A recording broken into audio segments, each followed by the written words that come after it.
India का ground level counter. अब सबसे जरूरी सवाल, इंडिया क्या कर रहा है? अब तक हमने पाकिस्तान की नई चालों और चाइना के सपोर्ट की बात की। अब आते हैं इस डॉक्यूमेंट्री के सबसे महत्वपूर्ण हिस्से पर, भारत का जवाब। और भारत का जवाब बहुत सीधा है। भारत सिर्फ दूसरों के कदमों पर प्रतिक्रिया नहीं दे रहा, भारत अपनी क्षमता बना रहा है। शुरुआत उसी जगह से कीजिए जहां से विवाद शुरू हुआ, सर क्रीक। सर क्रीक का इस इलाका कोई आम बॉर्डर नहीं है। ये दलदली, उथला और हर पल बदलते पानी का एक बेहद पेचीदा टेरेन है। इसीलिए भारत ने 11 इंडिजिनस एम्फीबियस कॉम्बैट बोट्स की खरीद प्रक्रिया शुरू की है। इनका काम बहुत साफ है, ऐसे उथले पानी में भारतीय बलों को जबरदस्त गतिशीलता और त्वरित प्रतिक्रिया की ताकत देना। यानी अगर पाकिस्तान इस इलाके के लिए स्पेशलाइज्ड प्लेटफॉर्म्स ला रहा है, तो भारत भी इसी भूगोल के लिए अपनी स्पेशलाइज्ड कैपेबिलिटी तैयार कर रहा है। लेकिन भारत का दायरा सिर्फ सर क्रीक के पानी तक सीमित नहीं है। कोस्टल सर्विलांस का एक अटूट नेटवर्क बिछाया जा रहा है।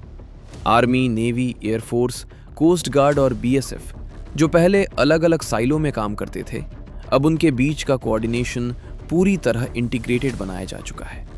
मतलब सर क्रीक को भारत अब सिर्फ एक आउटपोस्ट की तरह नहीं देख रहा, इसे पूरे पश्चिमी तट के इंटीग्रेटेड मैरीटाइम सिक्योरिटी एनवायरनमेंट के रूप में देखा जा रहा है।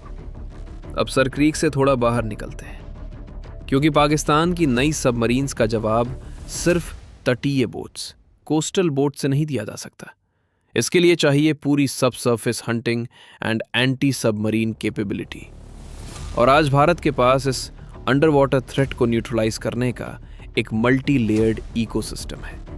उदाहरण के लिए भारत का स्वदेशी anti submarine warfare shallow water craft ASWC program, 8 जहाजों के इस प्रोजेक्ट में चौथा शिप INS अग्रय मार्च 2026 में डिलीवर हुआ और INS मालवन जुलाई 2026 में कमीशन हुआ। इनमें शैलो वाटर सोनार, लाइट वेट टॉर्पीडोज और इंडिजिनस रॉकेट लॉन्चर्स जैसी क्षमताएं हैं, जो क्रीक्स और तटीय इलाकों में छिपी सबमरीन्स को ढूंढ निकालने के लिए डिजाइन किए गए हैं। लेकिन सबमरीन की हंटिंग सिर्फ जहाजों से नहीं होती। हवा में भारत के पास P-8I नेपच्यून पोसाइडन एयरक्राफ्ट्स हैं, जो अरब सागर की गहराइयों को स्कैन करते हैं। और जमीन पर लक्षद्वीप में INS जटायु जैसा नया नेवल बेस, जो सीधे अरब सागर के क्रिटिकल सी लाइंस SLOCS पर पैनी नजर रखता है। यानी पाकिस्तान अंडर वाटर थ्रेट बढ़ा रहा है और भारत उसे डिटेक्ट, ट्रैक और काउंटर करने का नेटवर्क तैयार कर चुका है। लेकिन कहानी सिर्फ रक्षात्मक होने की नहीं है। भारत का लक्ष्य सिर्फ अपने कोस्ट की हिफाजत करना नहीं, बल्कि अरब सागर से लेकर पूरे इंडो पैसिफिक में उपस्थिति बनाए रखना है। और यही फर्क है एक रीजनल कोस्टल फोर्स और एक ट्रू ब्लू वाटर नेवी के बीच। आज भारत के पास स्वदेशी aircraft carrier INS Vikrant, stealth destroyers और फ्रिगेट्स, और प्रोजेक्ट 75 के तहत तैयार हुई कलवरी क्लास कन्वेंशनल सबमरीन्स की ताकत है। लेकिन असली कहानी आने वाले सालों की है। अगली पीढ़ी की स्टिल्थ सबमरीन्स के लिए प्रोजेक्ट 75I आगे बढ़ रहा है। Autonomous under water vehicles UUVs, advanced naval drones और सैटेलाइट बेस्ड मैरीटाइम सर्वेलेंस पर तेजी से काम हो रहा है। यानी भारत अपनी नौसेना को सिर्फ आज के खतरों के हिसाब से नहीं ढाल रहा, भारत 2030 और 2040 के थ्रेट मैट्रिक्स के हिसाब से अपनी नेवी को शेप दे रहा है। लेकिन शायद भारत का सबसे बड़ा मैरीटाइम एडवांटेज कोई एक वॉरशिप, सबमरीन या एयरक्राफ्ट कैरियर नहीं है, वो है उन्हें लगातार बनाते रहने की स्वदेशी क्षमता। आज भारत में 51 बड़े नेवल शिप्स कंस्ट्रक्शन में है। 2014 के बाद से भारतीय शिपयार्ड्स 40 से ज्यादा स्वदेशी युद्धपोत और सबमरीन्स नेवी को डिलीवर कर चुके हैं। और पिछले 1 साल का ट्रैक रिकॉर्ड देखें तो औसतन हर 40 दिन में एक नया नेवल वेसल बेड़े में शामिल हुआ है। यह सिर्फ एक आंकड़ा नहीं है, इसका रणनीतिक मतलब बहुत बड़ा है। क्योंकि मैरीटाइम पावर सिर्फ ये नहीं है कि आज आपके पास कितने शिप्स हैं।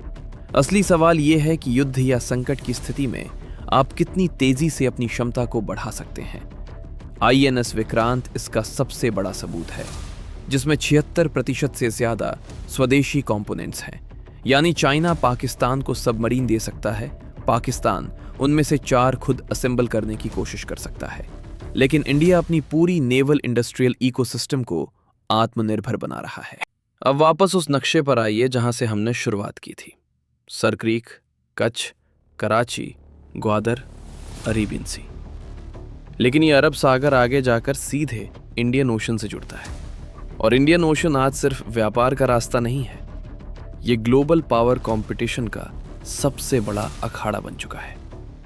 Straight of Hormuz, gulf and east Africa, Gwadar, Lakshadweep and Andaman and Nicobar, इन सबको एक ही मैप पर रखिए। अचानक भारत की भौगोलिक स्थिति एक जबरदस्त स्ट्रैटेजिक एडवांटेज बन जाती है। भारत सिर्फ अपने समुद्री रास्तों की रक्षा नहीं कर रहा, बल्कि क्वाड और मित्र देशों के साथ मिलकर इंडियन ओशन में एक नेट सिक्योरिटी प्रोवाइडर की भूमिका निभा रहा है। हमारी पिछली इंडिया चाइना डॉक्यूमेंट्री में हमने देखा था कि हिमालय की ऊंचाइयों पर दोनों देशों के बीच मुकाबला कैसे बदल रहा है। लेकिन अब इस कंपटीशन को सिर्फ जमीन तक सीमित देखना बड़ी भूल होगी। पश्चिम में अरबियन सी है। चाइना पाकिस्तान के साथ अपनी रणनीतिक साझेदारी को जमीन से निकालकर समुद्र में ला रहा है। ग्वादर पोर्ट इसका एक सिरा है, चाइना से मिल रही 8 हंगर सबमरीन दूसरा सिरा, और इंडियन ओशन में चाइनीज नेवी की बढ़ती मौजूदगी इस तस्वीर को पूरा करती है। लेकिन यहां निष्कर्ष निकालने में जल्दबाजी नहीं करनी चाहिए। सवाल यह बिल्कुल नहीं है कि चाइना अरब सागर पर कब्जा करने वाला है, यह कहना अतिशयोक्ति होगा। असली सवाल यह है, क्या चाइना पाकिस्तान की मदद से अरेबियन सी में भारत को घेरने के ऑप्शंस बना रहा है, और क्या इंडिया अपनी नेवल पावर और स्वदेशी इकोसिस्टम के जरिए उन ऑप्शंस को न्यूट्रलाइज करने की क्षमता बना रहा है? जवाब है, दोनों प्रक्रियाएं एक साथ चल रही हैं। ये कहानी है भारत के बदलते मैरीटाइम स्टैचर की। पाकिस्तान को चीन से 8 सबमरीन्स मिल सकती हैं, लेकिन भारत सिर्फ दूसरों की खरीदारी नहीं देख रहा। भारत अपनी coastal security, amphibious capability, anti submarine network और इंडस्ट्रियल शिप बिल्डिंग को एक साथ स्केल कर रहा है, क्योंकि आने वाले दशकों में इंडियन ओशन सिर्फ मालवाहक जहाजों का रास्ता नहीं होगा। यह दुनिया की सबसे बड़ी महाशक्तियों की रणनीतिक शतरंज का मैदान होगा, और उस मैदान के ठीक केंद्र में खड़ा है भारत।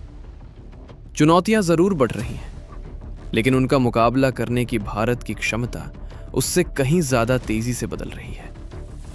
सर क्रीक इसलिए महत्वपूर्ण है क्योंकि ये हमें सिर्फ ये नहीं दिखाता कि भारत के सामने कौन खड़ा है, ये हमें ये भी दिखाता है कि भारत खुद कितना आगे बढ़ चुका है। ग्लोबल अर्थ इंडिया, दुनिया का असर भारत पर।